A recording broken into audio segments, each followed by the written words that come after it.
Don is an incredible teacher from Indiana and has written a book about Genius Hour. And the way he's been teaching his classes is he has his students come in, and at the beginning of the year he says, okay, here's what you're tasked with learning this year. And now it's your job to figure out projects where you're going to learn those things, and then has the students take ownership of their learning, and then he partners with them and mentors them as they learn. So I'm going to bring myself down right now, and I'm going to bring Don up, and then rewind Don's slides back to the beginning, and let Don talk to you, because that's the reason why you're here. Okay, so I'm live, I think. First of all, Mitch, no need to apologize on Belichick bashing. I'm from Indianapolis, and there's a lot of that going on. Yes, we realized that we wouldn't have won if the balls were headed to hyper levels, but we don't like them anyway because cheaters never prosper. Or in the case of the NFL, they do, and they'll slap them on the wrist. Anyway. It's great to join you guys. I see some familiar faces. Some of my students now. Mitch was saying that you know, this is a great platform to be live, but they have a much bigger audience later when people conveniently want to watch from the comfort of their home later, when they're not watching Access Hollywood or Entertainment Tonight. So therefore, watch your P's and Q's, guys. I'm saying this to my students because this will be taped. And like Mitch was saying earlier, very much student-led, and we'll talk a little bit about misconceptions of Genius Hour, and then I'm really happy that I'm going to be giving the stage a lot to my students themselves, because quite frankly, anybody can sound good on paper, and they can make Genius Hour sound like the greatest thing ever, and my students will give you the good and the bad and the ugly. Because they had a learning curve. They had some time to adjust to it. So they're the actual experts, because we live in a day and age on what students need and what students should have, and you don't really hear from the student much themselves. So I'm proud to have 3 of my students on with me, and actually 4 of my students on with me tonight now, and you will hear from them. So Mitch, if you're ready, looking at this slide here on the first, it says the popular misconceptions of Genius Hour, and we're going to take them one by one, but there's basically 4 big ones, and I'm going to go over them, and then I'm going to, like I said earlier, I'm going to turn it over to some of my students. The 4 big misconceptions are on freedom, on passion, on permission, and then lastly, and probably most importantly, follow through. So Mitch, to that first slide here, actually the second slide, and we'll start getting into a little bit of freedom. Let me tell you, I'd written this in the book, freedom is hard, right? To be told what to do all the time, while not fun, is a lot easier. I'd written this in the book. I'd spent a summer with a really nice gentleman who had spent some years in prison, and he told me how hard it was being out of jail. And when I first did my first Genius Hour, and later on I ended up having my own class of innovation, my #1 complaint was, you know, I was like, hey guys, what do you want to learn? Because we all watched the Daniel Pink TED Talk, and they're all excited. Yeah, finally a class where I can learn what I always want to learn. I was like, all right, what do you want to learn? I don't know. I have no idea. And the freedom was hard for some of my students to overcome. After a while, some of them were just begging and crying, just assign me an essay. Just assign me something to read and I'll do it. But I learned that they were good at being students. They weren't necessarily good at being learners.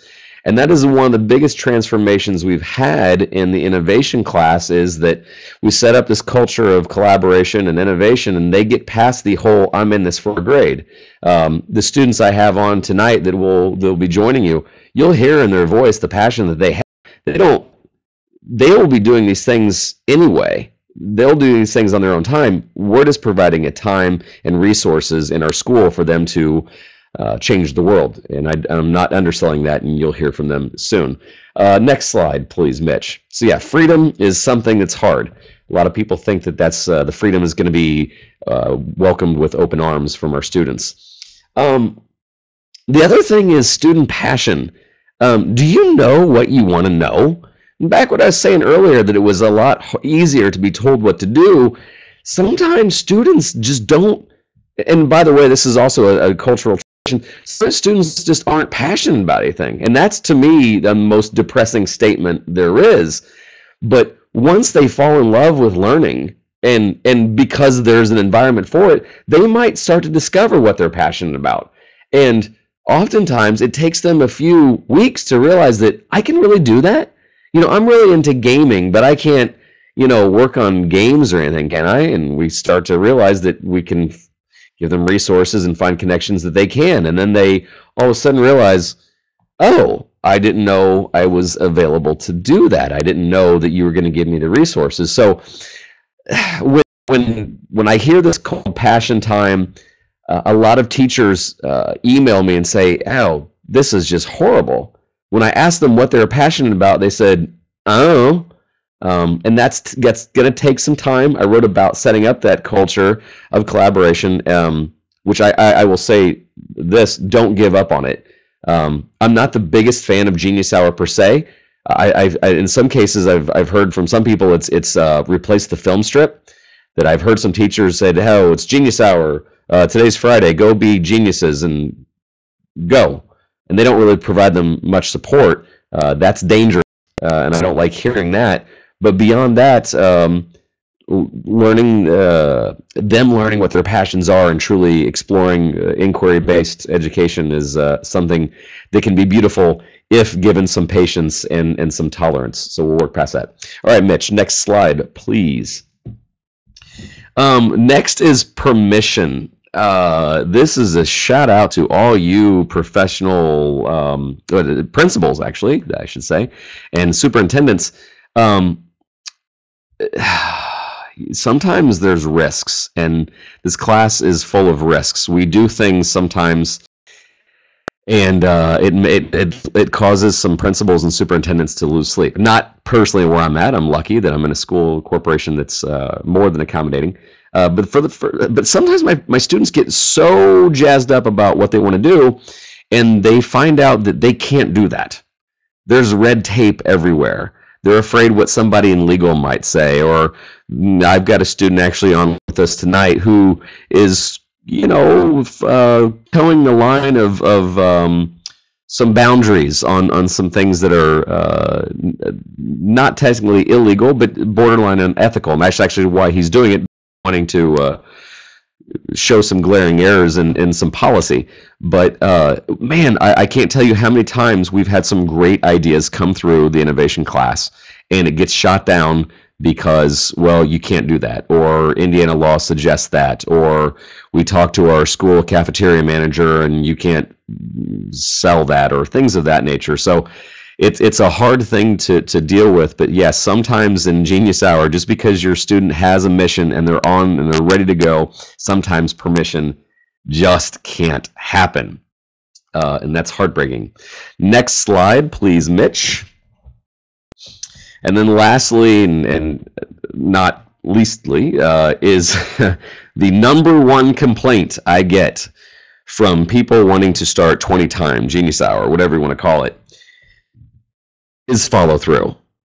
I'm here to tell you, anybody can come up with a great idea, and they will. I have students on with me tonight that are at times struggle with follow through, and some of them actually struggle with getting too many things done at one time. But there's a certain magic and certain creative juices flowing when brainstorm, and we have all of a sudden the world is limitless, and we have all these ideas, and oh my gosh, we're going to change the world, and then maybe, like I said, maybe there's some red tape involved. But when they get past that, they get all these things, and they've got these plans, and then nothing.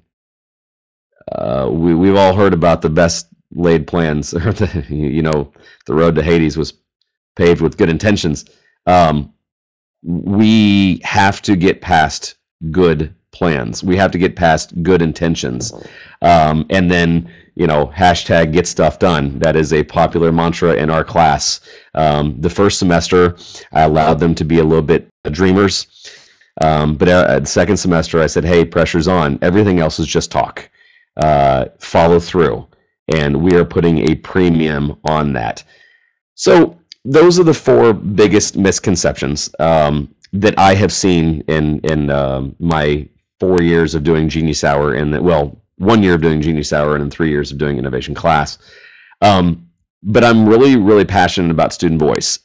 I can tell you anything, and I may be completely full of it. And so I don't want to put on any misconceptions. I want you to hear from the students themselves, because they are not going to tell you about it. They're going to tell you what worked and what didn't, and quite frankly, where they think this is going and what it's meant to them. So we'll start off with our first misconception was freedom and how hard that is. I'm going to put Dylan Brown on the spot, and Mitch, if you can put Dylan up on the stage. Dylan will talk to you a little bit about what it is to be free and how paralyzing that can be. All right, thanks. Everybody hear me? Yep. Okay. All right. As I was saying, the whole freedom aspect of the class at first really is sort of an amazing experience. You can say yes to a lot of stuff. You can really want to accomplish a lot and see the potential that the class actually has. But the biggest thing with that is actually having to follow through and being able to use self-discipline and actually sit down and focus on the one task that needs to get accomplished first, and just take it task by task, point by point on the line to whatever goal you're trying to achieve, and actually focusing and getting that done. And the first semester, that was definitely a difficult thing for me. I had a lot of crazy project ideas, a lot of stuff that I wanted to do and started down the road for, but just when it came to managing that and really focusing on one task and one specific point of it rather than the big picture, it was a real learning curve almost, because with just traditional school you get this assignment and this assignment, this assignment, all leading up to the final unit or the final goal, embedded assessment, whatever it may be. But whenever you're setting those goals yourself and you are going through and having to decide what steps to take to get to that, it's a little different than a normal environment. It really teaches you a lot about yourself, the way you work, the things that work for you, and sort of the goals that are necessary in your mind and for you to get stuff done, rather than just say, I need to do this, it'll happen. Especially the whole saying, constraints lead to creativity. It's the exact same way with goal setting. If you know exactly what you need to do and you give yourself a time limit, you figure it out quick. All right. Mitch, can you bring me back, or am I on stage? Dylan, can you hear me? Am I on stage? I hear you. Okay. I guess I'm on stage. So, oh, are they taking me off? No, you're still there. Okay, so, okay, good. So, to the second point, thank you, Dylan. Courtney, Mitch, if you can bring Courtney Crystal up. Courtney is going to be embodying the second. Let's see, what was my second slide? We were dealing with permission. No. Okay, Courtney, you were going to be talking to everybody about what your project is, basically what your passion. You're going to be doing the passion portion of this. Tell people what you're working on and why you're driven by this passion. And quite frankly, also how this class is working for you, or how it's not working for you, whichever. Okay, so can everyone hear me all right? Is this good? Good? Okay. So in the beginning of the year, the first couple weeks, almost the entire first semester, I almost kind of thought that I was like wasting my time almost. I felt like I couldn't figure out, what I wanted to work on, and everything that I was working on was just kind of, oh, well, this is just a little project just here so I can get some points and get an A in the class, And I was kind of just not really loving it too much. But then over winter break and then into this semester, I finally found like the thing that I am so excited about and that I just fell in love with it. I'm kind of like the Don calls it the social do-goodism. That girl in the class. I don't develop apps or create products or work with computers, anything. So I just do a lot of like community service, things like that. So this project that I'm working on now is a food incentive program for people who are on food stamps. And it brings them to our farmers markets. And I'm not going to explain all of it, but essentially, like if you have $20 to spend on food stamps for groceries for the week, through this program, you can bring it to the farmers market and they'll match the money that you have. So if you have $20 to spend, they'll match your money, and so you have $40 to spend at your local farmers market, supporting, you know, that local economy. And it's also giving people who are on food stamps or SNAP benefits the opportunity to eat healthfully. And so it's really good, and I'm in love with it. And so I got in touch with some people from Indianapolis and got permission to go ahead and get this program started at our farmers market in Noblesville. And there's like a lot of government processes that I have to go through, and some of it is kind of tedious, but I am actually just loving every single part of it. And I'm so happy that I finally figured out what it is that I'm doing, and that I'm going to be working on this the rest of the semester, and I can't wait. Okay, so perfectly. Thank you. We didn't script this, by the way, but I enjoyed her being candid because she did. She struggled with the fact that she didn't find her equilibrium. Some students felt like they had to be all tech-centric. So we have some kids that are very techy, and we have some kids that are into, you know, we have another student planning a 5K race for a quadriplegic kindergartner. And so sometimes they felt less than, like, oh, if I'm not trying to code something or something like that, that's not it at all. And Courtney is a great example of her finding things that she wants to do, try to bring change in the world, and then finally hit her in your stride. Now, what would happen if a teacher heard back from students in the first couple of days of Genius Hour and they go, this isn't working, this sucks, I don't know what I'm passionate about? Well, then it's that point of sticking with it. And some people do. Some people try to give the Genius Hour a ride for a week. And believe me, I hear from them.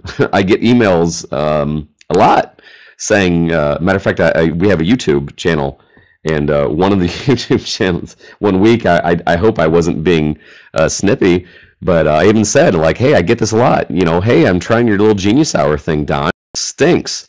Because they try it once. They try it for one day. And I understand how it may not come right out of the box. And Courtney was eloquent in saying, you know, it didn't happen immediately, but it does eventually. I'm hoping that we provided the right environment for Miss Crystal, because you know, she's making her way now. Although Chrissy, you're still on stage, or Courtney, you're still on stage. Also, tell people a little bit how important mentors and outside collaborators are to this class and/or your project. Okay, so when I first started, I was talking to people in Detroit, Michigan, and those are people who started this program basically 5 years ago. And your mentors, they're going to connect you to other people, and they connected me to the people in Indianapolis, and she's connected me to other people that I've worked with. And even collaborators, like we had discussions in class, and you just make connections, and you have these opportunities that you wouldn't have had otherwise. Like we have a laser printer at our school that I'm incorporating into my project, and I have teachers that I'm working with, our aerospace teacher and an art teacher, and all these people that, and it's so important because otherwise I wouldn't have been able to do any of this on my own. And so one person leads you to another, and our class discussions lead to more connections, and I think that is key to, especially my project, when I have all these elements that I have to incorporate, and the connections and the mentors and the collaboration, and that's what's pushing me farther. Okay, Mitch, could you bring Austin Snare to the stage? Next is permission, and sometimes working around red tape. Actually, we had some issues today, not necessarily with Austin's project. But Austin embodies, how should I say this? Austin embodies that student that can find ways around problems, and he can do it on his own, and he would rather be transparent, but Austin can get things done with or without your help. I always like his spirit of innovation, but he has ran into some cases where red tape might not allow him to do everything that he wants. So Austin, with that in mind, tell people, actually you don't have to talk about your current project because I know that you want to unveil that at a certain point, but talk to the people a little bit about having your hands tied a little bit with something like a class like this, and on the flip side, why this class has suited some of your personal needs. Can you guys hear me? Can you hear me? Yeah. So, yeah, as far as this class goes, unlike Courtney, I'm actually extremely technical, like the definition of of a computer geek. But yeah, a lot of the things I do, you could consider ethically questionable, but I just like, if I have an idea, I really want to go for it. So when I want to get something done, you know, I I'm a believer that rules can be bent. Not, you don't necessarily break a rule, more you can bend them. And red tape, is generally very artificial. So there's a lot of ways that you can get around it without actually, breaking the rule or the law or whatever. And like I said, I'm very technical, so a lot of my projects relate to computers and all that, like actually grading system, which that project was like completely legal and everything. I use that to learn a lot. But as far as the class goes, it really helps me focus, I guess, on computers. It's a very defined part of the day where I can just work on what I want to do. And like Don said, much to his irritation, I don't really use mentors as much as many of the other people.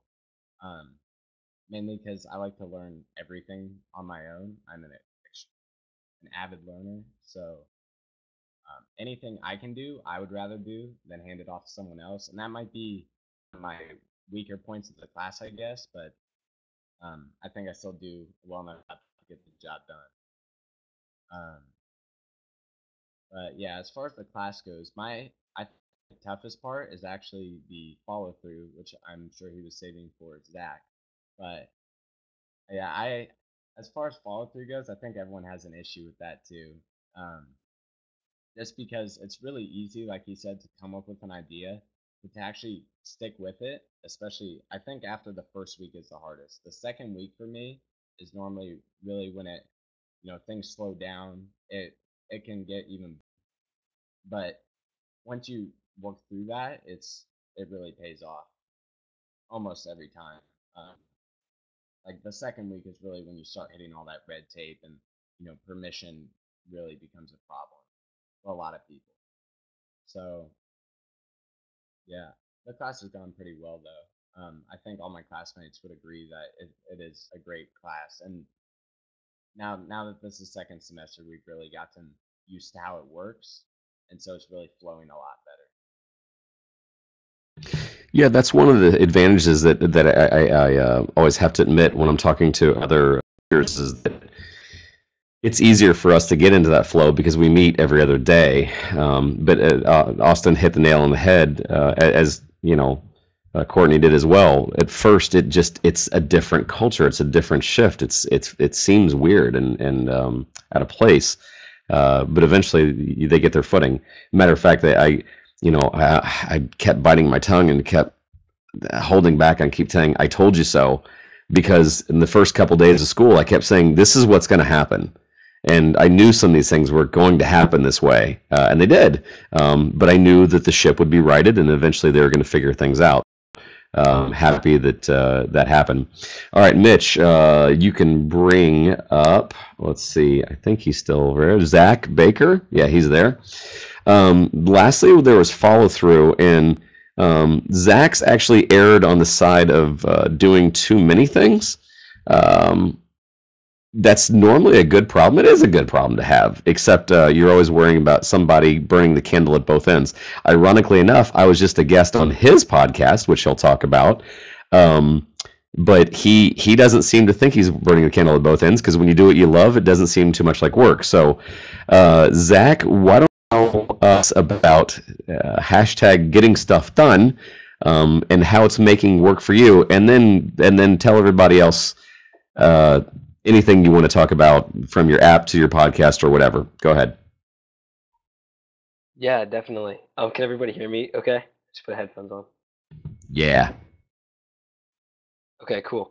Awesome. So yeah, my podcast is, we just recorded our 19th episode, and we release it once a week, and it's a combination of me and one of my friends who actually goes to Notre Dame in Indiana, and it's about edupreneurship. So it's taking advantage of your education and making the most out of those 4 years. And his name is Pete Freeman, the guy I co-host it with, and he just absolutely killed it in high school. And so he has some really good insight in terms of like what's going on. And then me as another high school student, we're a pretty good like combination, I think. And so we find that the podcast market right now is sort of flooded with administrators and teachers and things like that. So we try to bring sort of a new perspective on it as like a student. What can you do to make the most out of your 4 years in high school? So that's one of the things that I'm doing, and I really enjoy that. It's like one of the highlights of my week is recording that podcast. But in addition, I'm doing a few other things. I have started a help session with citizens using their iPads, iPhones, tablets, computers at the Senior Citizen Center across from my high school. So it's me, and Dylan is part of that. Austin has mentioned he'd be interested in doing it in the future, and we just get a bunch of the kids in our innovations class, and really anyone in the school who wants to help out, and just show the senior citizens how to make the most of the technology they have, and they absolutely love it. The local news has covered us a few times being there, and they really get a lot out of it, and I think we do too, because it's just awesome to see them. They get really excited when you show them cool stuff. And then I guess sort of one of the big projects that I've been working on, this has taken over a year, is an app called PassWiz, and it's basically a digital hall pass. So our school is 1-to-1, so every student has an iPad, and for as long as I've been here, we've used these paper passes, and we realized that okay, every kid has an iPad and every teacher has an iPad, but yet you have to fumble with all these paper passes all day. So it didn't really make sense. And so I spent the last year working with teachers at my school and students at my school, to getting their feedback and building this really, really cool app.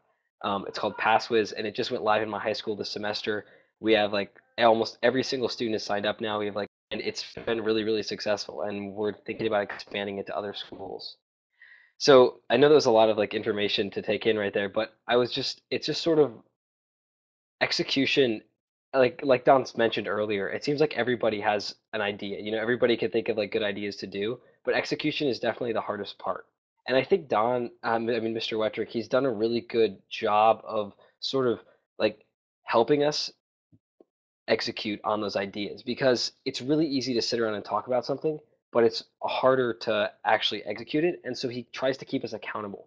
And that's something I think he didn't want to push on us too hard at the beginning of the year, because you a little bit, and he's like, okay, so what are you doing about it, and it's like a little nervous, like I don't know, I'm trying to talk to people and figure something out, but he's sort of just like amping that up and sort of like pushing us in the right direction in terms of making us actually get stuff done. So I know that's like the hashtag get stuff done, and that's definitely the motto that I think a lot of us try to live by. Like, just make sure you're doing something. Don't just like sit around and talk about it, as small as it is, whatever it is. Just make sure you're doing it. I mean, Austin is a great example of that. He built an operating system that is incredibly hard to do, and so he gets major props for that. And Courtney is doing awesome stuff with his food stamps, and I think it's really in the last weeks and months, I've really seen students really start to execute on their ideas, and it's awesome to be a part of. For those of you that are thinking this, yes, Zach has a career in politics, should he want. Eloquently said. Awesome. Actually, while you're still on stage, he also glossed over a few. He's also doing a tech help series on for a YouTube channel. He's got his hands in a lot of different things, but we're starting to reach a lot more schools, Zach. And I'm hearing back from other teachers this reason. Why do you think so many students, and this you may not be able to answer it, but why so many people your age don't follow through? I would say the answer to that is I know it's kind of strange to think about it like this because you think high school students go from school from 7 to 2 every day or 7 to 3, or whatever it is, and yet they're incredibly busy. And I think a lot of times like that's the excuse is like I just don't have time to do these things, and I hear that a lot. But I think it's just sort of a matter of finding your priorities, and I think that's what you need to. It's like it's really the culture of the class, right? Because if there's a culture of these ideas and not really getting anything done, then nothing's going to get done. But as soon as you have this culture of getting stuff done and you have students you can point out and look at and like, look at what this person is doing, it's so cool, and look at what this person is doing, it's so cool. I think that is how um, that's done. So I think it's just prioritizing your time. It's really important, and just making sure you realize like when you start applying to colleges, do you wish you would have like marathon through that season of Breaking Bad, or do you wish you would have like learned how to do something awesome or helped out the community? It's obviously much easier to marathon through a season of Breaking Bad, but you'll feel like much better about it and you'll be much happier if you do something awesome. And I think high schoolers they're getting these opportunities with these classes. So it's just important to help them make that decision and realize the opportunities that they have in front of them. Well, it's exactly what Zach's podcast is about. Finding the opportunities are there in front of you, and how high schools will give you resources to accomplish your dreams. But I will disagree with you a little bit that there's a lot of high schools that don't necessarily give you this time. So I think that you've answered that. Maybe students that aren't getting stuff done, maybe if they had a Genius Hour or, God forbid, an innovation class, maybe they would get things done. Who knows? Okay, Mitch, I deliberately did this. I erred on the side of wanting you to hear from the students themselves. There is a question, if you guys want to group up. If you guys want to talk to the students about this question, grab some. I want to thank, my students, Austin, being a prime example of what it is to get things done, although he usually flies solo. Dylan Brown for finding maybe the coolest collaborators around. Courtney for making social impact and truly bringing meaning to what this class is. And then, as you heard from Zach, getting things done and being at a high level. If you want to grab a student, go ahead and grab them. But as the question we've been hitting on is the 4 big misconceptions of Genius 20% On centers around fostering great ideas in an environment that rewards creativity, but we expect results. So how do we harness this creative and innovative movement with our students, yet demand deliverables to showcase learning? Can we move just past concepts? We talk as buzzword. I saw it for a toilet paper commercial once, the new innovative layer of softness. Can we move past innovation as a buzzword? But how do you do that if you don't have a Genius Hour, or maybe that is it? So you guys can pair up. You can talk to some of my students if you want. But again, how do we harness creativity and innovation with our students, yet demand deliverables, moving past that idea to action? So I know, Mitch, we are limited on time. Hopefully we can go a little bit longer. But can we take 5 minutes or so to have them talk? So Don isn't actually on stage, or Mr. Wettrick, I guess. So you could say whatever you want, and he can even reply. Oh, he'll find a until way. tomorrow. Yeah, exactly. Actually, I was just going to make a couple quick points, I guess, from my personal experience with school, with sort of the whole high schooler, like the lack of follow through. And going along kind of with what Zach has said throughout, and I think about this for a lot of high schoolers, especially kids in a Genius Hour or innovations class, or the kids that could potentially succeed really, really well in those areas and have definitely the potential to be able to do stuff like that. For me personally, and I know a lot of other kids, a lot of my friends that are in the class with us, the biggest thing I think without where follow through hasn't been necessary has been school itself. Throughout elementary school, everything was pretty easy for us, for a lot of us, where it was you don't really need to put a lot of effort into this or that, whatever it is. You're going to get the A. I mean, it's just math, reading, whatever it was. And so um, there was really no reason to put in that extra effort or that build a plan to accomplish this goal, that goal, whatever it was. And so even coming in through middle school, it was pretty much the same way. And now with freshman, sophomore, and now junior year, we're starting to see where we have to do that more. Me especially, having to learn those study skills, learn that time breakdown, and everything that I'm needing to do. Especially with the innovations class, there isn't a teacher there to guide you per se. Assist, yes, but I have to ask the questions. He's not going to give me the answers anyway. Um, and so it's really a different experience trying to get stuff accomplished and really set goals for yourself and do this completely on your own when it's not something you've really ever had to do before. And I know that's the case for a lot of the kids in the class. And the sort of reason that the first semester was sort of a low for follow through on a lot of the big ideas that we've had. But that for me personally has been the biggest thing where this year specifically, I'm really having to develop those skills and really almost mature in a way very, very quickly to be able to accomplish the things that I want to when I haven't had to do that before. So that's my 2 cents into that question.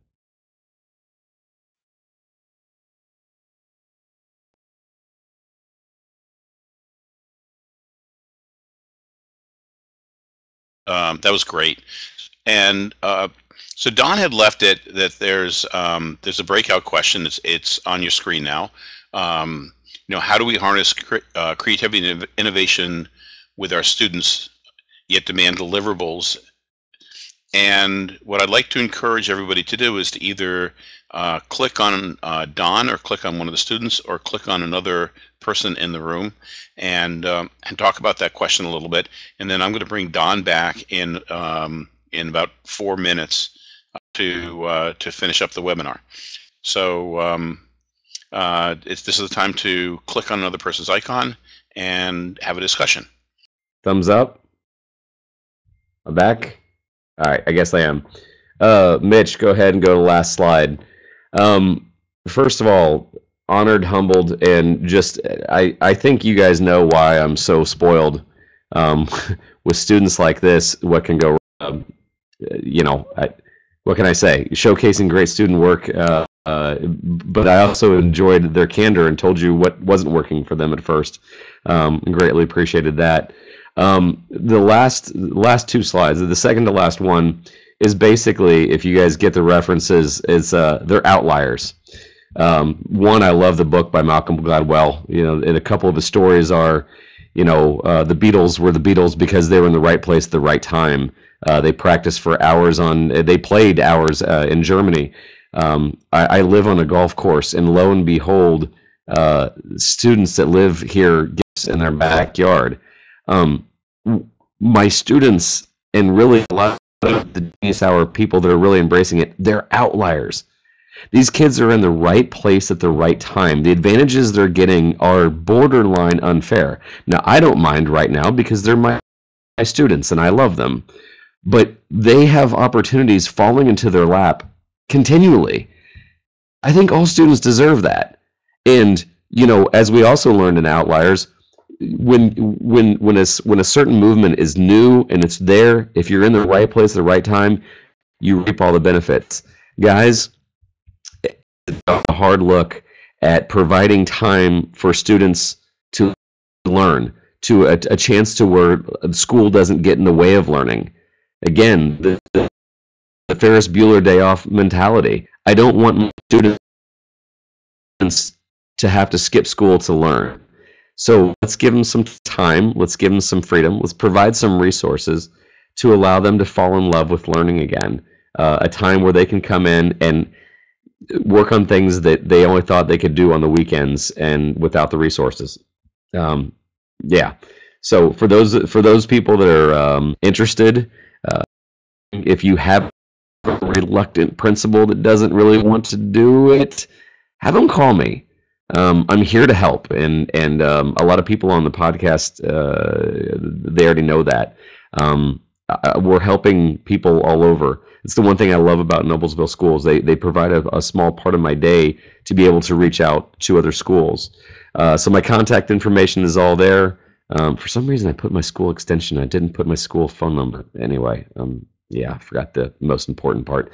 But there's my cell phone number if you need it. You can follow me on Twitter. You can follow me on Facebook. Although, if you follow me on Facebook, prepare kids. They're cute. If you think otherwise, then we'll not talk again. But I'm here to help. I want to help, and together we can opportunities for my students, and then you can get your own Courtneys and Dylans and Austins and Zachs out there, because we're just in good old Central Indiana, but we're proving that this can work. And anyway, I thank you, Mitch Weisberg, for having this on and having this nice shindig. And I hope to connect with you guys in the near future. Thank you very much. You're always so interesting, and your kids are doing amazing stuff. And it's because you're giving them the opportunity and mentoring them, and you play a big part in that. And really, our purpose in EdChat Interactive is to spread practices that are really working for students, that give students voice, that gives students the ability to be there in the right place and really learn. And even in the best of programs, I think it's a good idea for students, for anybody, to take a day off every once in a while. And so I'm actually in favor of a Ferris Bueller Day for all students 2 days a year. Please give a round of applause for Dan. And we're having our next 2 EdChat in about a month. I think almost exactly a month to today, we're having the one and only great Sherry Crowfoot here, and and I know her EdChat Interactive is going to be phenomenal. And so I'll see you in about a month, unless you're at a conference. Don, you're probably at conferences as well, but I'm at FETC now. If you're here, I hope to bump into you, and then I'll be at TCEA, and I'll be at Pete and C. And thank you for coming.